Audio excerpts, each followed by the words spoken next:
Naomi Carter balanced 3 plates along her forearm the way she had trained herself to do after 8 months at Belmore, the kind of fine dining restaurant where mistakes cost more than a night's tip and silence was a language all its own. The dining room smelled of seared butter and candle wax, and somewhere behind her a sommelier uncorked something old enough to be worth more than her rent. She moved fast, quiet, invisible in the way good waitstaff learn to be invisible, and she liked it that way. Nobody asked questions of the woman refilling water glasses. Nobody wondered what she used to be, what she had studied, what languages lived folded up somewhere behind her ribs. She set the plates down at table 6 with the practiced smile that cost her nothing and meant nothing, and when she turned back toward the kitchen her manager, a narrow man named Grant who wore his authority like an ill-fitted jacket, caught her elbow. "New arrivals, table 12, he said. "You're taking them." Naomi glanced toward the door. A woman in her 70s moved through the restaurant with the unhurried grace of someone who had never once in her life needed to walk quickly for anyone, silver hair pinned in a low twist, a charcoal shawl draped over her shoulders like it had been chosen with the same precision as everything else about her. Behind her walked a man who made the room recalibrate itself around him, without seeming to notice he had done it. Black suit, no tie, top button open at a throat that looked carved rather than grown. His eyes swept the room once, flat and assessing, the eyes of a man who had long since stopped being surprised by anything he saw. "That's the Takahashi table," Grant said, voice dropped low, almost giddy with the kind of nervousness men got around danger they didn't understand. "Owns half the block, from what I hear. Don't mess it up." He smirked, the expression of a man setting a trap he didn't think anyone could survive. "She only speaks Japanese, apparently. Should be interesting." He walked off before she could answer, already congratulating himself on the joke he thought he'd made, sending the only black waitress on shift to the table of a man who could probably buy their restaurant twice before dessert, pairing her with a woman who didn't speak English, and waiting to watch her fumble through it. Naomi exhaled once through her nose, squared her shoulders, and walked to table 12 without checking Grant's smirk again. She had learned a long time ago that other people's small cruelties were rarely worth the energy of noticing. She had learned it in classrooms where her hand went up first and got called on last, in job interviews where her resume impressed people right up until they saw her face across the desk, in 100 small rooms where she had decided that competence would have to be the argument she made instead of an outburst she couldn't afford. Belmore was just one more room. She could handle one more room. The old woman looked up first. Her eyes were sharp despite her age, dark and clear, cataloging Naomi in the space of a single glance the way people did when they had spent a lifetime deciding quickly whether someone mattered. The son did not look up at all. He was studying the wine list like it owed him something. Naomi set down 2 water glasses and opened her mouth to deliver the English greeting she'd said 1,000 times, and then the old woman spoke first, murmuring something soft and irritated to her son in rapid, low Japanese, the kind of regional cadence that dropped certain vowels and clipped certain endings. A dialect Naomi recognized instantly because she had spent 2 years chasing that exact rhythm through lecture halls and tea houses in Tokyo, had dreamed in it, had cried in a train station once because a stranger used it to ask if she was lost, and it had sounded, impossibly, like home. The old woman said, not to Naomi, assuming she couldn't understand, "I hope this one at least brings water quickly.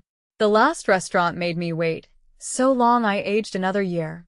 Naomi answered without thinking, in the same dialect, in the same soft cadence, "The water is already here. I'll bring warm towels next, if that would help your hands." The restaurant did not go silent, not exactly, but something in the immediate air around table 12 did. The old woman's mouth opened slightly. The man lowered the wine list an inch. "You speak the old dialect," the woman said, switching fully into it now, delighted and suspicious at once, the way people were when something impossible happened directly in front of them. "I lived in Tokyo for 2 years, Naomi said. "University. I studied linguistics, but most of what I actually learned came from the woman who ran the tea shop under my apartment. She was from the same region you are, I think. Your vowels sound like hers." The old woman laughed, a real laugh, surprised out of her. "Nobody has said that to me in this country in 11 years. She turned to her son and said something quick, something Naomi caught the edge of but didn't repeat, a comment about the girl in front of them and the folly of judging a book by the color of its cover, and then she looked back at Naomi with an expression that had shifted entirely, warmth where there had been polite tolerance a moment before. The man finally looked up. His eyes were dark, nearly black, and there was a scar through one eyebrow, thin and old, the kind of mark that told a story nobody was going to ask him to tell. He studied Naomi the way he might study an unexpected variable in a calculation he'd already finished. "You speak my mother's dialect," he said. His English was precise, faintly accented, each word placed like a stone set deliberately into a garden path. Not textbook Japanese. Her dialect specifically. "I said as much," Naomi answered, meeting his eyes because looking away first felt like losing something she hadn't agreed to risk.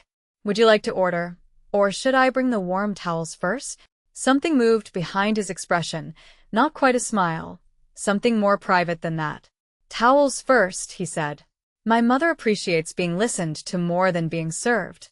Naomi returned with warm towels and water and the wine the mother requested, and for the next 10 minutes she existed inside their orbit in the low, private register of the dialect, translating menu items with a kind of nuance a machine or a nervous college student couldn't manage, explaining the difference between two preparations of fish in terms the old woman actually cared about, laughing once, briefly, at something the mother said about her son's inability to sit still as a child. The son's name, she learned by the second visit to the table, was Run Takahashi. His mother's name was Setsuko. Naomi did not ask what business the family was in. She had grown up in a city, with its own quiet machinery of power, and she knew better than to ask questions whose answers she would then be responsible for knowing. Grant watched all of this from the service station with a face gone slowly pale, the joke curdling in real time into something he clearly hadn't planned for and didn't know how to walk back. He kept glancing toward table 12 like a man checking to see whether a bomb he'd set had actually gone off, and every time he looked, the scene there had grown warmer instead of the disaster he'd been hoping to watch unfold. By the time the entrees arrived, he had stopped looking altogether, choosing instead to busy himself with a stack of receipts that did not need sorting. By the time dessert arrived, Setsuko had reached across the table and taken Naomi's hand between both of hers, an act so intimate and unguarded that two other waitstaff actually stopped moving to watch it happen.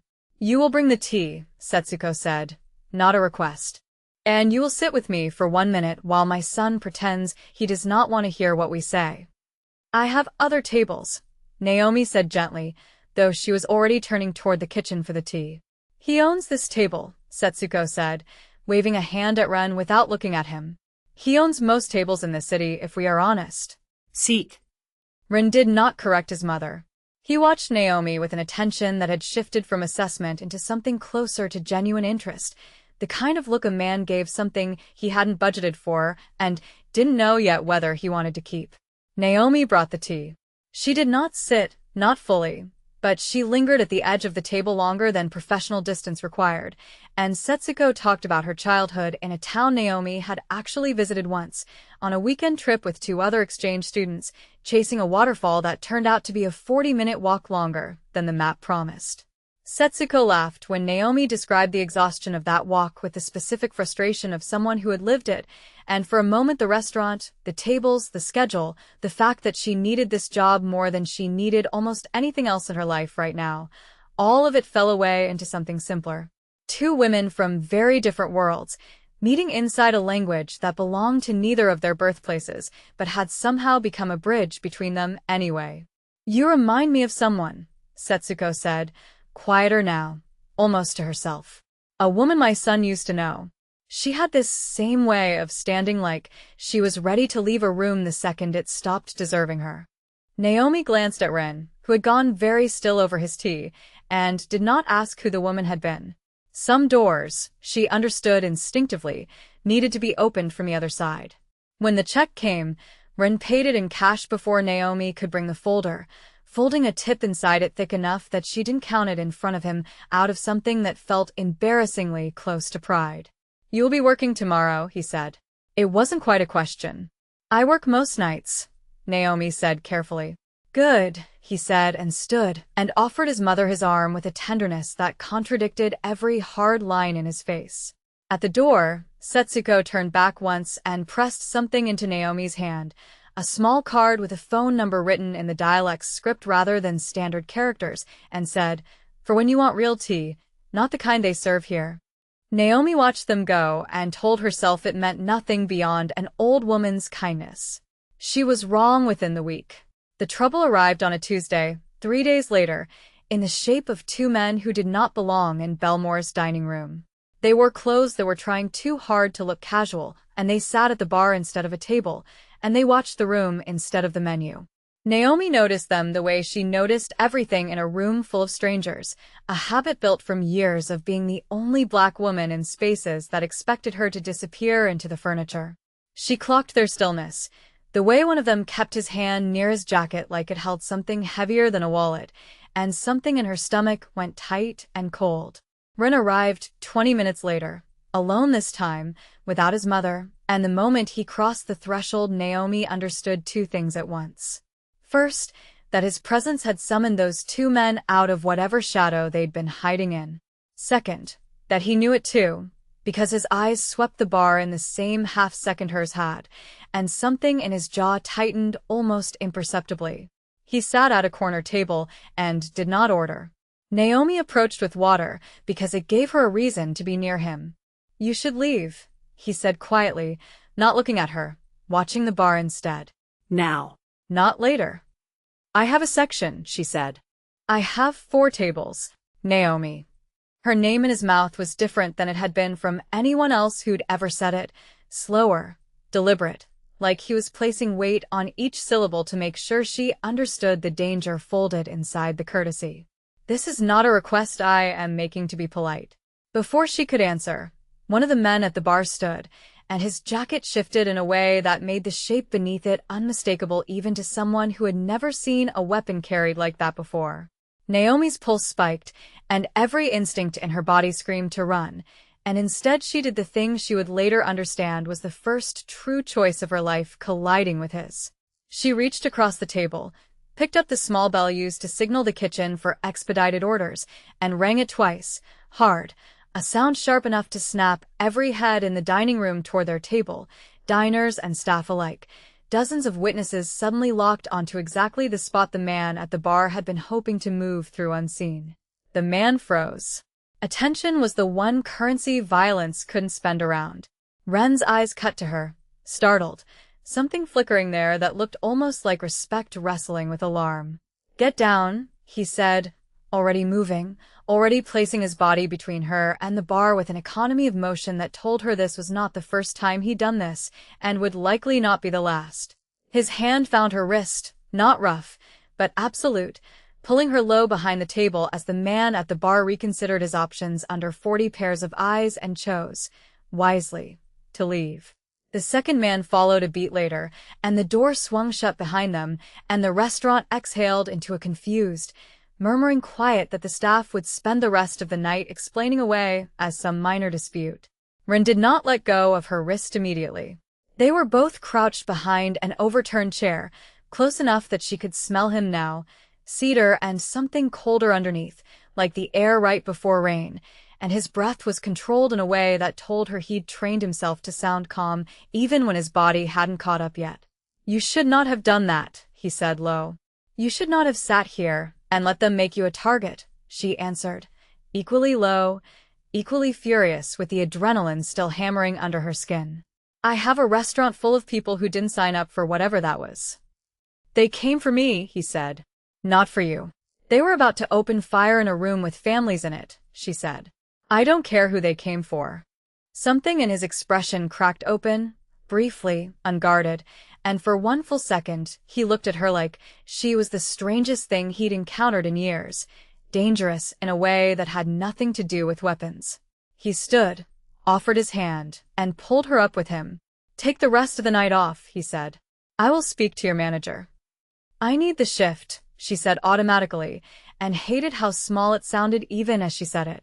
"You will be paid," he said, in a tone that closed the conversation, "for tonight and for whatever nights follow, until I know it's safe for you to work a normal shift again." Follow? She repeated. There's a follow? He didn't answer right away. Outside, past the window, the street was empty again, ordinary, as if nothing had happened. My mother wants to see you, he said finally. She has decided you are important to her. Which means, unfortunately, that you are now also important to people who want to hurt me. Naomi felt the floor of her ordinary life tilt slightly under her feet, not dramatically, not all at once, just enough that she understood something had shifted permanently and she would not be walking back into the life she'd had 3 days ago. The next several days moved differently than any before them. A car came for her, discreet, driven by a man who introduced himself only as Suzuki and said almost nothing else the entire ride, though she noticed the way his eyes tracked every corner they turned, the way his hand never strayed far from the console between the seats. She was brought not to a mansion, as she'd half expected, but to a modest house in a quiet part of the city, where Setsuko waited in a small garden with tea already steeping. You came, Setsuko said, as if there had ever been a real choice in the matter, and pulled Naomi down onto the bench beside her with the same easy authority she'd used at the restaurant. They spoke for 2 hours, mostly in the dialect, about nothing that mattered, and everything that did. Setsuko's childhood, the tea shop woman in Tokyo Naomi still thought about sometimes, the particular loneliness of speaking a language nobody around you understood. Rin appeared only once, standing in the doorway for a long moment before his mother waved him off with an irritated flick of her wrist, but Naomi caught the way his eyes lingered before he left, longer than professional concern required, longer than a man distracted by business would allow himself.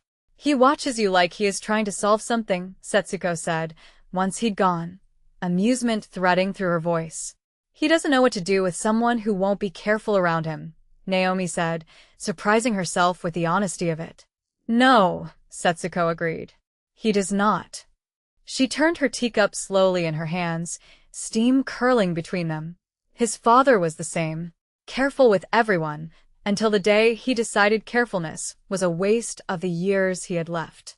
I watched him become a different man in a single season. I think my son is standing at the same door and deciding whether to walk through it. Naomi didn't answer that. She didn't need to.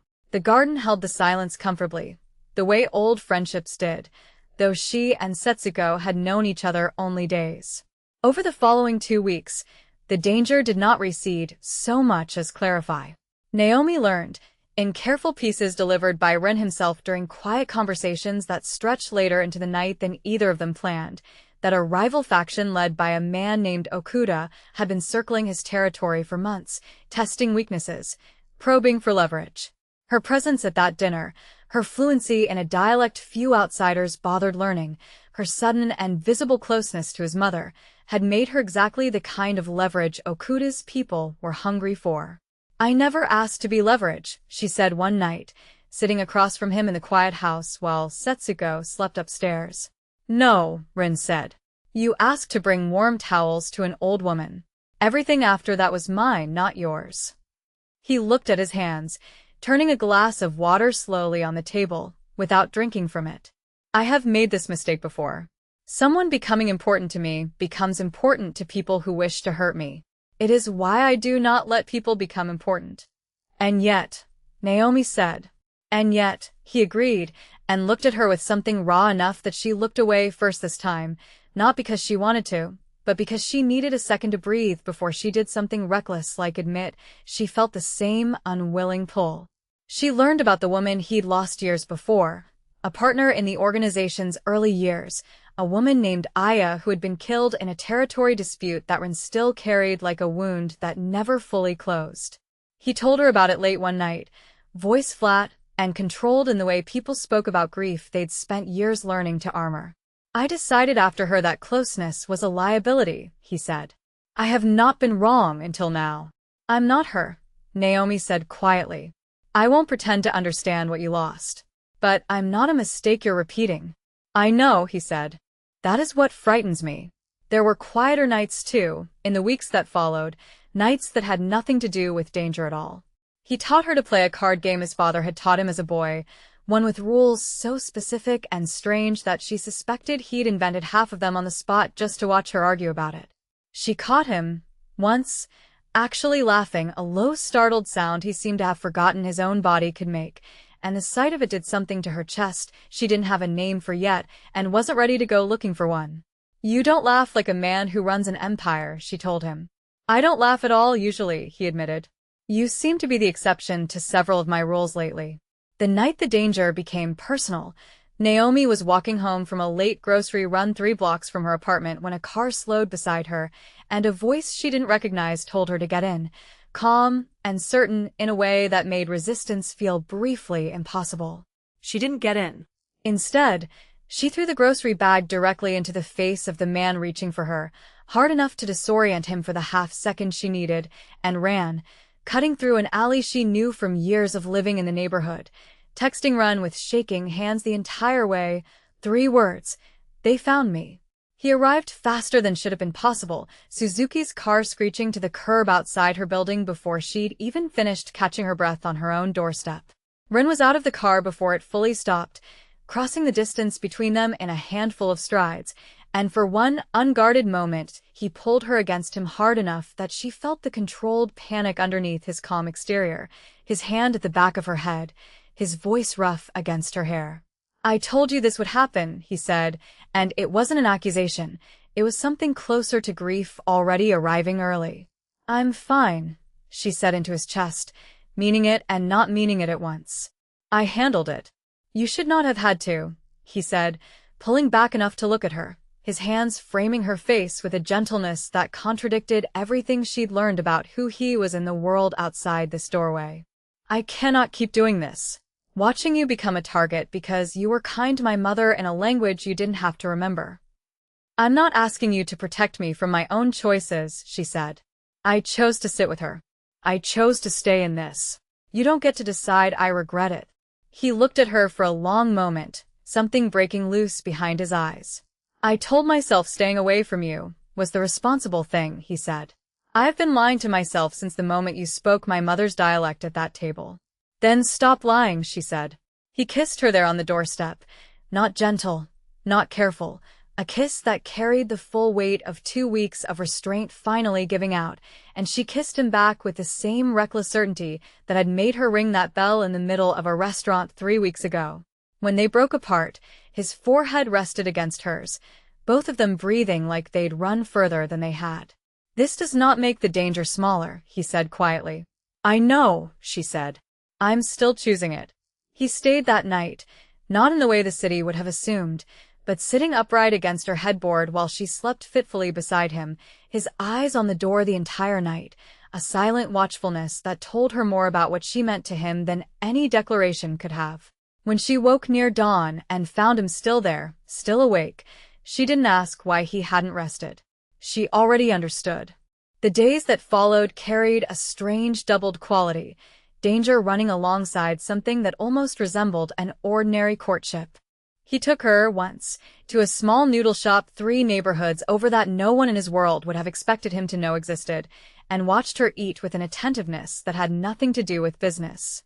She learned that he read poetry late at night when he couldn't sleep, an old habit from a grandmother who had raised him more than his own parents had, and that he kept a single photograph of Aya in a drawer he opened rarely, not out of ongoing longing but out of respect for what she had been before the world took her. "You could put it away," Naomi said once, finding it by accident while looking for a pen. "I know," he said. "I choose not to. It reminds me what the cost of carelessness looks like. I would rather remember than repeat it." She didn't argue with that. She understood, in her own way, what it meant to carry a ghost carefully instead of burying it. The confrontation with Okuda came 4 nights later, orchestrated with the same precision Naomi had come to recognize in everything Rin did. She was not meant to be part of it. He had made that explicitly clear, had arranged for her to stay with Setsuko at the house across town while the meeting took place at a warehouse near the docks, a negotiation meant to end the territory dispute with words instead of bodies. She went anyway. Setsuko, watching her pace the length of the garden with barely restrained panic, finally sighed and said in the dialect, "You are going to go to him regardless of what I say, aren't you?" And when Naomi didn't deny it, the old woman simply nodded once and said, "Then go quickly, before Suzuki notices the car is missing." She arrived at the warehouse as the negotiation curdled into something worse. Okuda's voice raised. Ren's men suddenly tense along the perimeter, and she understood in the space of one look that words had already failed, and something violent was seconds from beginning. She didn't think. She walked directly into the middle of the warehouse floor, into the space between the two men, and began speaking, not in English, but in the region's dialect, the one language that neither Okuda's crew nor most of Ren's own soldiers fully understood. Words meant only for Setsuko's ears originally, now repurposed into something else. A plea, delivered with enough calm authority that both sides paused simply to figure out what she was doing. "This ends tonight one way or the other," she said, eyes on Okuda, voice steady despite the way her hands shook at her sides. "You can walk away from this warehouse having proven you were reasonable, or you can walk away from it having proven you were the reason a war started that neither side can afford. I don't know which kind of man you are yet, but I know his mother taught me the words for both kinds, and I am watching to see which one you choose." Okuda studied her for a long, dangerous moment, the kind of silence that could break either direction, and then, unexpectedly, he laughed, short and humorless. "Takahashi lets his woman fight his battles now," he said. "I fight my own battles," Naomi said. "This one happens to involve people I care about." Something in the specific bluntness of it seemed to land harder than any threat could have. Okuda looked at Ren for the first time since she'd walked in, some silent calculation passing between the two men, and finally, grudgingly, gave the smallest nod, the kind that meant a truce nobody would call a victory, but everybody would survive. The negotiation resumed, quieter now, the immediate threat of violence receding back into the shadows it had crawled out of. Ren did not look at her until it was over, until Okuda's men had filed out into the dark and the warehouse had emptied of everyone but his own people, and when he finally turned to her, his expression held equal parts fury and something that looked dangerously close to devastated relief. "You could have died in here," he said. "So could you," she said. "I decided I'd rather be here for that than safe somewhere else wondering." He crossed the distance between them and pulled her against him hard enough to steal her breath, one hand at the back of her neck, his forehead dropping to press against hers. "I have spent years making sure nothing could be used against me," he said low, rough. "You walked into the middle of a war I started and ended it with words my own mother taught you. I do not know how to be the man I was before I met you." "Don't be him," she said. "Be whoever this makes you instead." A cost was paid that night regardless, quiet and unglamorous, the kind war always demanded even from its winners. One of Ren's men, a young soldier named Hiro who had guarded the warehouse's east entrance, took a bullet meant for someone standing near him in the chaos before the truce settled, and though he survived, the organization would spend weeks feeling the absence of a man who should not have needed to bleed for a peace that arrived only barely in time. Ren visited him quietly the following morning, and Naomi went with him, and neither of them spoke much on the drive, understanding without words that nothing in this world came without a price, that the warmth they'd found had been bought partly by other people's blood, and that the weight of it would live in both of them for a long time. In the days after the truce, the city seemed to exhale around them, the specific tension that had gripped every street corner and doorway loosening into something almost like normal life, though Naomi understood by now that normal, for Ren, would always carry an undercurrent she'd have to learn to live alongside rather than wait out. Okuda's people kept their distance, true to the fragile peace struck in that warehouse, and for the first time in weeks Naomi slept through an entire night without waking at the sound of a car slowing outside her window. She went back to Belmore on a Thursday, back to her section, back to the particular rhythm of trays and tickets and Grant's newly careful distance, and found that the ordinary world fit her differently now, like a coat she'd outgrown without noticing. She was still the same woman who balanced 3 plates on her forearm and moved quiet through a room full of strangers. But she carried something else now, too, something that had cracked open in her the night. She rang a bell in the middle of a dining room and decided, without fully deciding, that some rooms were worth protecting even when protecting them cost her the safety of staying invisible. 3 weeks later, Naomi still worked at Belmore, though her shifts had changed in ways she hadn't fully planned. Grant no longer assigned her tables as a joke. He had, in fact, stopped speaking to her much at all. Ever since Rin had walked in one evening, sat quietly at the bar without ordering, and simply watched Grant work himself into a nervous, apologetic sweat without a single threat needing to be spoken aloud. Setsuko came in twice a week now, always requesting Naomi's section, and the two of them had fallen into an easy rhythm of tea and dialect and the specific tenderness of two women who had found, in each other, a piece of home neither had expected to find in a restaurant dining room.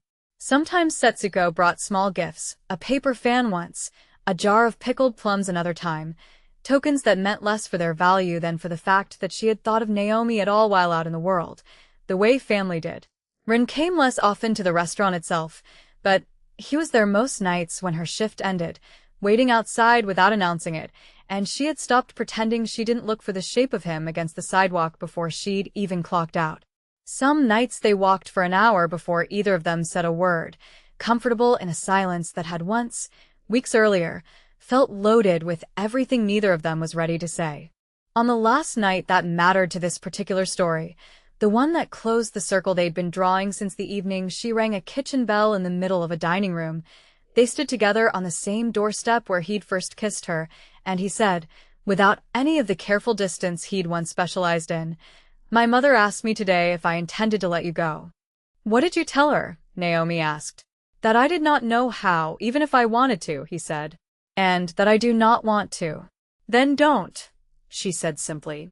He touched her face the way he had that first frightened night, but there was no panic in it now, only certainty, the particular stillness of a man who had spent his whole life being careful and had finally decided one exception was worth the risk.